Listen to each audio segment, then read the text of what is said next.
천대까지 이어지는 은혜.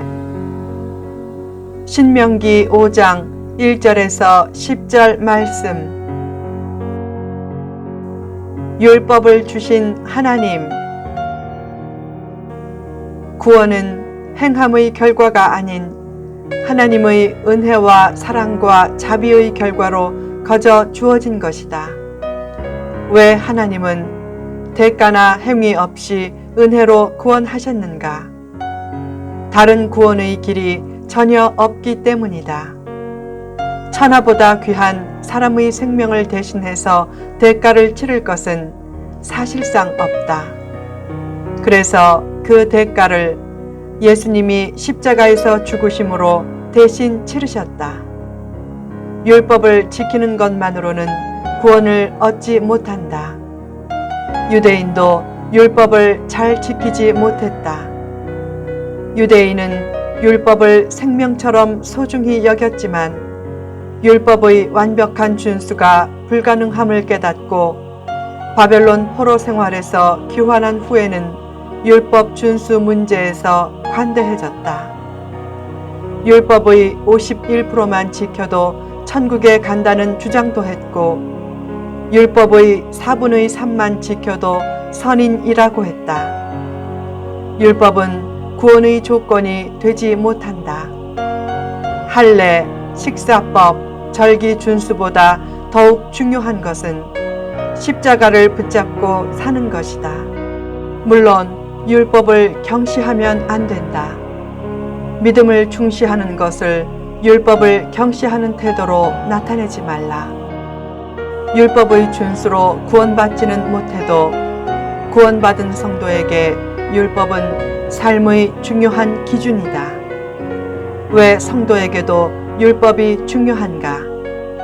사람에게는 악에 끌리는 성향도 있지만 악에 맞서는 선함도 있다. 율법은 악에 맞서는 선함에 힘을 실어주는 소중한 요소다. 율법을 행함으로 구원받지는 않아도 율법을 따라 사는 것은 복의 중요한 원천이 된다.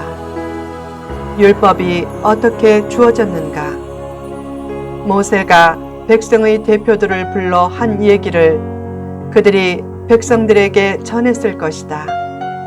그때 하나님이 호렙산에서 언약을 세우신 얘기를 전했다. 그 언약이 호렙산에서 전해질 때 모세가 하나님과 이스라엘의 중간에 서서 하나님의 말씀을 전했다.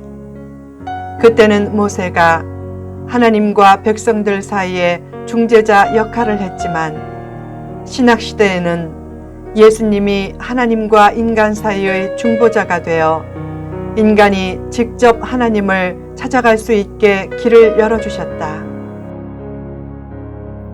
10계명의 1계명과 2계명.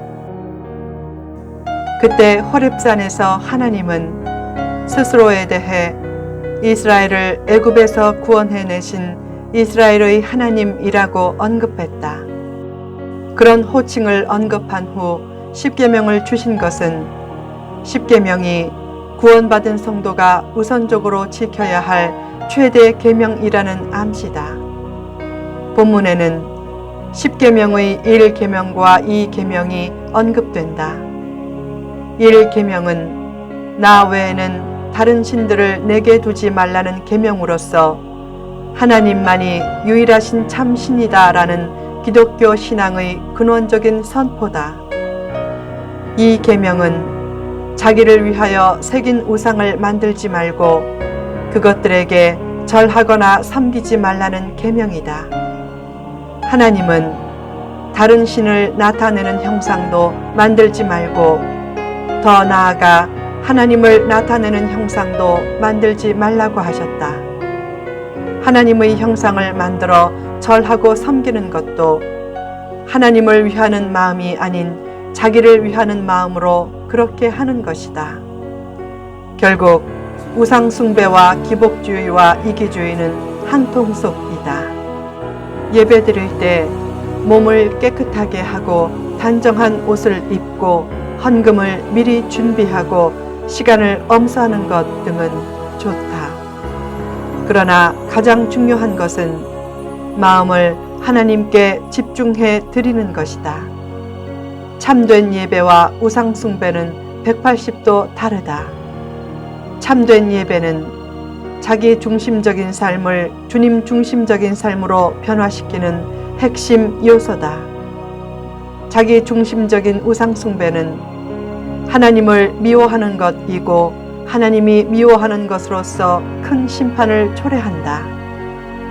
우상 숭배에 빠지면 3, 4대까지 죄의 영향력이 미치지만 우상 숭배에 빠지지 않고 하나님을 사랑하고 더 나아가 하나님의 뜻과 말씀에 순종하면 천대까지 은혜를 베푸신다.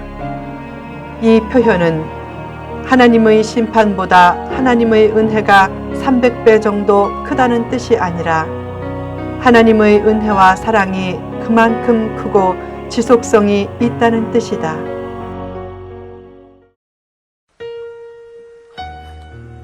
천대까지 이어지는 은혜. 천대까지 이어지는 은혜의 주인공이 되려면 어떻게 해야 하는가? 첫째, 오직 하나님만 바라보라. 우상 숭배는 보이는 피조물을 숭배하는 것이다. 피조물의 형상을 만드는 것 자체가 잘못이라기보다는 그것을 숭배하고 절하는 것이 잘못이다. 고대인들은 왕을 신의 현현으로 여기고 높이기도 했다. 기념과 존경의 의미로 위인의 동상을 만드는 것까지는 용납되어도 사람을 신처럼 높이는 것은 치명적인 죄다. 신자 중에도 하나님보다 오히려 사람을 바라보고 표적을 바라보는 경우도 얼마나 많은가. 우상 숭배자는 표적에 따라 움직이고 기적을 준다는 곳을 열심히 찾아다닌다.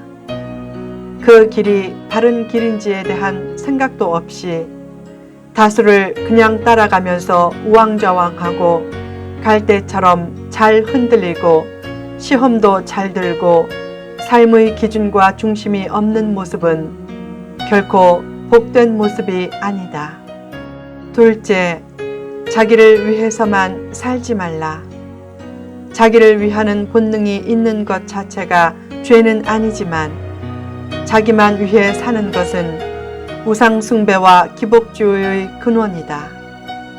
이기주의를 통제하고 극복하는데 교회 중심적인 삶은 매우 유용하다.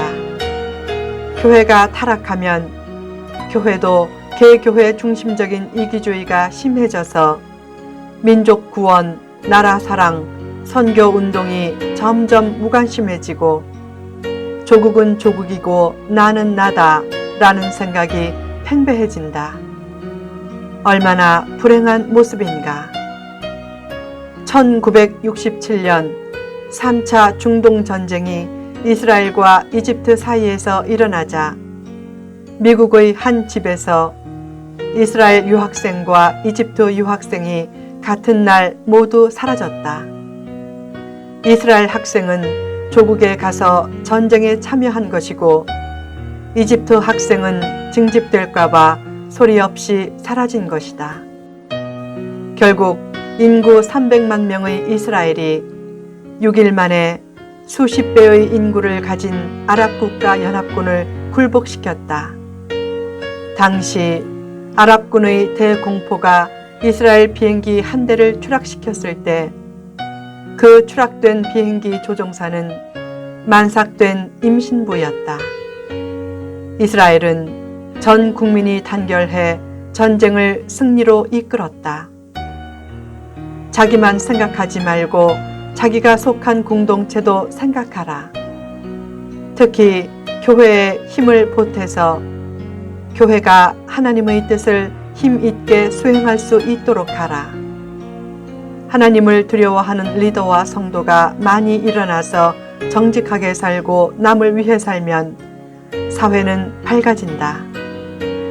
자기만큼 타인과 전체를 생각하는 사람이 많아져야 한다. 성도는 복된 삶이 무엇인지를 세상에 보여주고 하나님의 뜻에 합당한 가정과 교회와 사회와 국가를 만드는데 힘써 일조해야 한다. 셋째, 하나님의 계명을 지키라. 하나님의 뜻과 말씀대로 생활과 현실 속에서 힘써 순종하며 살라. 우상 숭배에 빠진 사람의 가장 큰 특징 중의 하나가 윤리성이 없는 것이다. 왜 우상 숭배자는 뜨겁게 기도하면서 거짓말도 쉽게 하고 영성과 치유를 내세우면서 불의의 길로도 쉽게 들어서는가? 미신이나 우상 숭배는 자기 유익을 목적으로 삼기 때문이다. 자기 유익이 목표인 사람에게 성숙한 윤리를 기대하기는 힘들다. 기복주의자와 우상 숭배자는 다음과 같은 말을 자주 한다.